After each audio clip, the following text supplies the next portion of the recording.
Avant de commencer, merci de bien vouloir vous abonner, de laisser un j'aime, un commentaire et bien sûr de partager la vidéo. Manuela dit à Osvaldo que tout ce que Martin a dit dans son interview était que mensonge, car il veut juste détourner l'attention sur ce qui est vrai. Osvaldo lui demande alors si l'enfant qu'elle porte est de Martin. Manuela répond qu'elle n'a jamais trompé Martin, elle était certes enceinte lorsqu'elle s'est mariée, mais elle ne le savait pas, et quand elle l'a su, il a fait celui qui acceptait cette grossesse par amour pour elle, alors qu'en réalité, il ne voulait juste pas divorcer, car cela n'arrangeait pas ses plans. Osvaldo traite Martin de misérable. Il demande à Manuela qui est le père de son enfant et s'ils sont toujours en contact. Manuela est un peu surprise par la question et ne sait quoi répondre.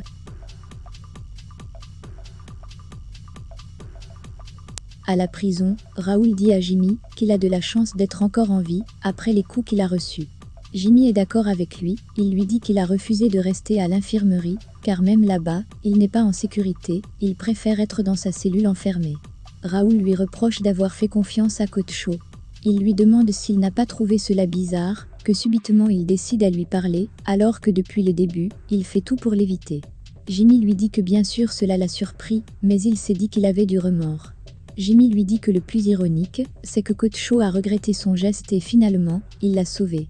Raoul acquiesce et lui dit que d'une certaine manière justice a été faite. Raoul suggère à Jimmy d'utiliser son seul appel de la semaine pour appeler son avocat et d'insister sur son transfert, car sa vie est réellement en danger. Jimmy est d'accord avec l'idée et décide donc de le faire. Il se rend donc à la cabine téléphonique avec son ami. Arrivé à la cabine téléphonique, Contreras arrive, il se retient un peu, car le procureur n'est pas très loin. Il demande donc à Jimmy ce qu'il fait, Raoul lui dit que c'est assez évident, il passe un appel. Le garde lui dit alors de ne pas oublier qu'il n'a droit qu'à un seul appel par semaine en le traitant d'imbécile.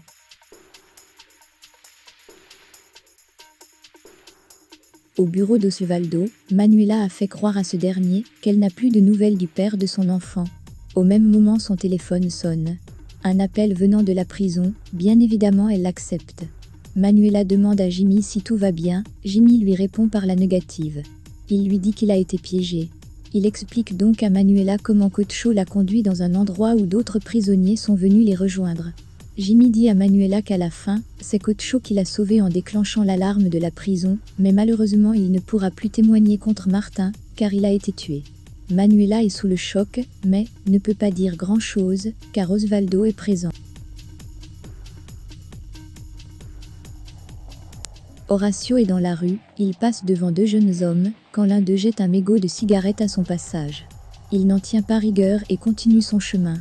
Les deux jeunes hommes se mettent à le suivre, ce que Horacio remarque très vite. Il s'arrête, apeuré, il leur demande ce qu'ils veulent. Horacio sort son portefeuille et leur donne, car il pense qu'ils en ont après son argent, mais l'un d'eux lui dit qu'ils ne veulent pas de son argent. Il lui dit qu'ils veulent qu'il arrête de se mêler de leurs affaires. Il ajoute qu'il ne voit pas ce que Christian lui trouve pour être avec lui. Horacio est comme rassuré. Il lui demande depuis quand il connaît Christian et d'où il le connaît. Il lui répond que cela ne le regarde pas. Horacio range son portefeuille et leur dit qu'il a compris. Il leur souhaite bonne soirée lorsqu'il veut s'en aller. L'un des jeunes lui donne un coup pendant que l'autre le tient. Il lui dit bien que c'est pour qu'il n'oublie pas. Il lui dit de ne plus voir ni appeler Christian. Ils font passer à Horacio un sale moment. Après avoir parlé avec Jimmy, Manuela appelle Horacio, mais celui-ci est dans un sale état et a du mal à atteindre son téléphone. Osvaldo lui demande qui elle essaye de joindre, Manuela lui dit qu'elle appelle Horacio pour tout lui raconter.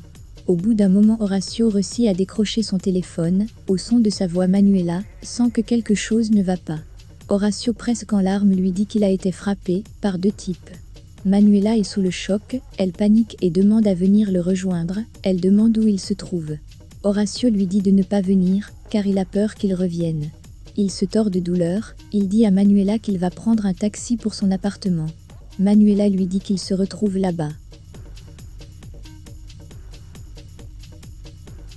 Chez Topo, Cachorro et Angel se disputent à nouveau sur le fait qu'il a fait rater tous leurs plans.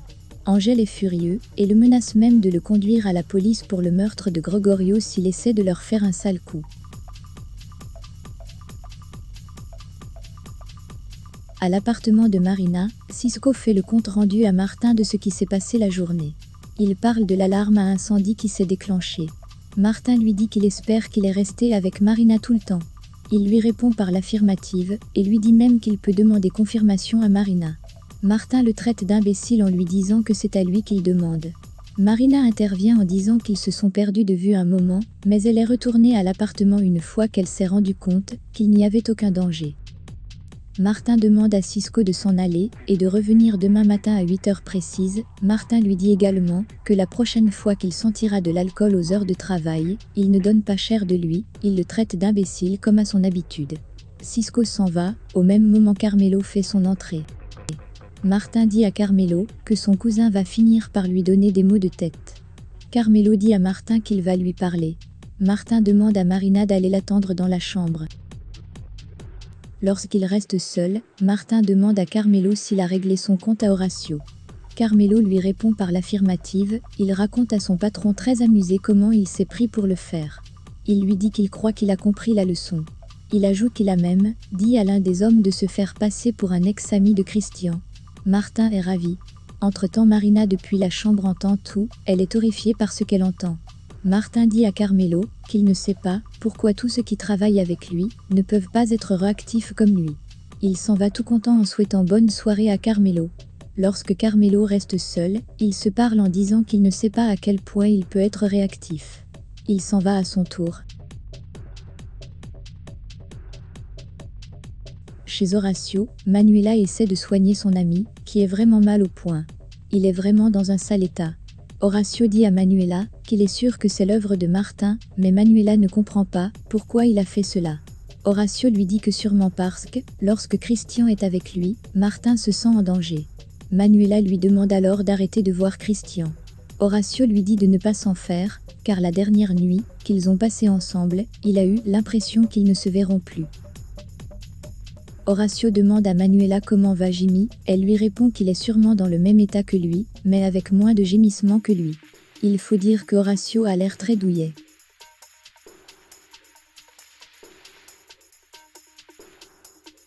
Le lendemain, Martin est en route pour l'entreprise. Martin confie à Carmelo qu'il est inquiet au sujet de cette fausse alerte à incendie d'hier dans l'immeuble de Marina. Il pense que c'est un coup de cachorro. Carmelo lui dit qu'il ne pense pas, car si c'était le cas, elle ne serait pas retournée d'elle-même à l'appartement. Martin dit à Carmelo que Cachorro ne va pas lâcher l'affaire, il ajoute que rien que d'y penser de vivre sans Marina, il a juste envie de mourir. Carmelo dit à Martin que Marina est folle amoureuse de lui, sauf qu'elle est une femme, et que les femmes aiment se plaindre. Martin lui dit qu'il a peut-être raison. Ça se voit que Martin est vraiment perturbé par cela. Il dit à Carmelo de la surveiller de plus près. Ce dernier lui répond qu'il n'y a pas de problème, il faut juste qu'il active l'application depuis son téléphone pour savoir où elle se trouve à tout moment. Martin lui dit qu'il veut tout savoir de ses déplacements, quand elle est au salon, à la douche, à la cuisine. Tout, il veut tout savoir. Carmelo acquiesce.